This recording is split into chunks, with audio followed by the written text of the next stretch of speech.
6 বছর বয়সে, 5 বছর বয়স অথবা 6 বছর বয়সে সন্তান যদি মুখ ফুটে কথা বলতে পারে, তাহলে এই সন্তানকে নুরানি মাদ্রাসায় অথবা নুরানি মক্তবে ভর্তি করিয়ে দেওয়া মাতা পিতার উপর ওয়াজিব। এটা সন্তানের অধিকার মাতা পিতার কাছে যত অধিকার আছে, এর মধ্যে অন্যতম অধিকার হলো সন্তানকে 7 বছর বয়সের আগে নুরানি মাদ্রাসা অথবা নুরানি মক্তবে ভর্তি করিয়ে দেওয়া।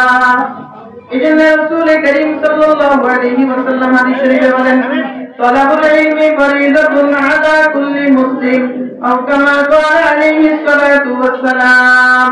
মুমিন মুসলমানদের জন্য ধর্মীয় ইলম, ধর্মীয় জ্ঞান অর্জন করা ফরজ। ধর্মীয় জ্ঞান, ধর্মীয় ইলম অর্জন করা ফরজ। ধর্মীয় ইলম, ধর্মীয় জ্ঞান কি পরিমাণে অর্জন করা ফরজ? যে পরিমাণ ইলম অর্জন না করলে একজন মানুষ মুসলমানের মতো জীবন যাপন করতে পারে না। একজন মানুষ মুসলমানের মতো জীবন যাপন করতে পারে না, এই পরিমাণ ইলম অর্জন করা সমস্ত মুমিন মুসলমানের জন্য ফরজ। এখন যদি কোনো মুমিন মুসলমান নামাজ, একটু মনোযোগ দেন, এদিকে মনোযোগ দেন, ওদিকে মনোযোগ দিয়ে না। বাইরে এখনো ছোট ছোট বাচ্চারা দুষ্টামি করতেছে। যারা কর্তৃপক্ষ আছেন, আপনারা যদি একটু মেহেরবানি করে নজর দেন ভালো হয়। দুষ্টামি এবং আওয়াজ যদি হয়, একসাথে 2 আওয়াজ চলে না। একটা হলো দ্বীনের কথা বলতেছে একজন, পার্শ্ববর্তী থেকে কথা বলতেছে অন্যরা, তো একসাথে 2 আওয়াজ চলে না।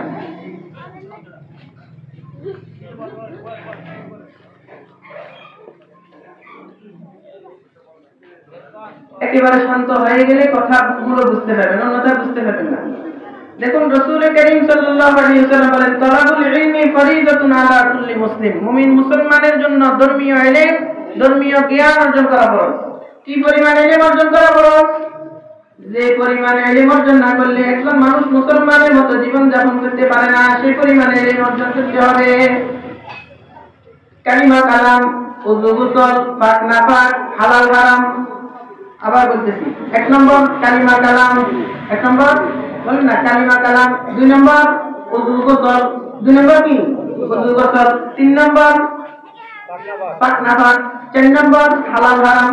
আবার বলতেছি, 1 নম্বর কালিমা কালাম, বলেন 1 নম্বর কি, 2 নম্বর ওযু গোসল, বলেন 2 নম্বর কি, 3 নম্বর পাক না পাক, 3 নম্বর পাক না পাক, 4 নম্বর হালাল হারাম।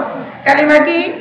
ওই যে কালিমা নুরানি মাদ্রাসার বাচ্চারা যে পড়ে, কালিমা তাইয়্যিবা লা ইলাহা ইল্লাল্লাহু মুহাম্মাদুর রাসূলুল্লাহ, আশহাদু আল লা ইলাহা ইল্লাল্লাহ ওয়া আশহাদু আন্না মুহাম্মাদান আবদুহু ওয়া রাসূলুহু, আমানতু বিল্লাহি কামা হুয়া বিআসমাইহি ওয়া সিফাতিহি ওয়া ক্বাবিলতু জামিআ আহকামিহি, آمنت بالله وملائكته وكتبه ورسله واليوم الآخر والقدر خيره وشره من الله تعالى والبعث بعد الموت। এগুলো হলো কালিমা, এগুলো হলো।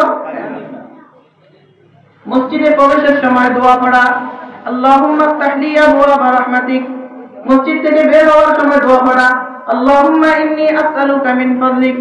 প্রস্রাব পায়খানা যাওয়ার সময় দোয়া, প্রস্রাব পায়খানা থেকে আসার সময় দোয়া, নামাজের শুরু থেকে শেষ পর্যন্ত দোয়া, ওযুর শুরু থেকে শেষ পর্যন্ত দোয়া। এগুলো হলো কালিমা। এগুলো হলো, আরে অনেক দোয়া আছে, ওযুর শুরু থেকে শেষ পর্যন্ত অনেক দোয়া আছে। ওযু করার জন্য যখন বসে, রাসূল করিম সাল্লাল্লাহু আলাইহি ওয়াসাল্লাম শিক্ষা দিয়েছেন, দোনো হাত কবজি পর্যন্ত দৌত করো। এই হাত ধোয়ার সময় তুমি পড়ো বিসমিল্লাহি আলহামদুলিল্লাহি আলা দীনিল ইসলাম, আল ইসলামু হাক্কুন ওয়াল কুফরু বাতিলুন, আল ইসলামু নূরুন ওয়াল কুফরু